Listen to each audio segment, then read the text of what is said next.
আসসালামু আলাইকুম। আশা করি সবাই ভালো আছেন। আমাদেরকেও অনেক সময় মিথ্যা আবেগ বা মিথ্যা অনুভূতির ভিতর দিয়ে যেতে হয়।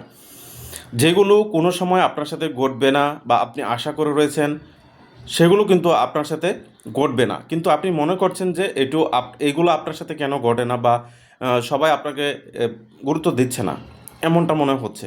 অর্থাৎ কিছু মিথ্যা আবেগ এগুলো আমাদেরকে নিয়ে চলতে হয়।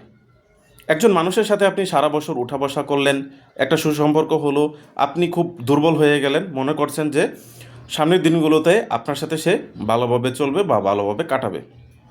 কোনো কারণে বা সামহাও কোনো কারণে তার থেকে আলাদা হয়ে গেছেন। এখন আপনি সম্পর্কটাকে কঠিন রাখছেন, মনে রাখছেন, কিন্তু অপর দিক থেকে আপনি কখনোই রেসপন্স ভালোভাবে পাচ্ছেন না।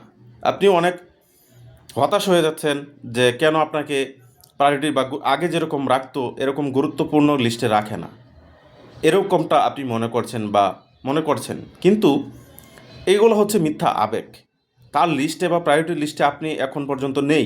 এই যে 1 বছর 2 বছর বা 3 বছর আপনি তার সাথে সময় অতিবাহিত করছেন, সে আপনাকে তখনকার মূল্যায়ন করলো, এখন যে মূল্যায়ন করছে না, ওই সময়ে প্রায়োরিটি লিস্টে আপনি ছিলেন, কিন্তু এখন এই মুহূর্তে প্রায়োরিটি লিস্টে আপনি নেই।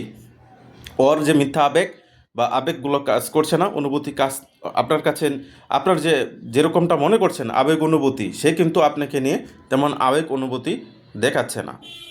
এটাই আপনার জীবনের বাস্তবতা এবং এই মিথ্যা অনুভূতি নিয়েই আপনাকে চলতে হবে।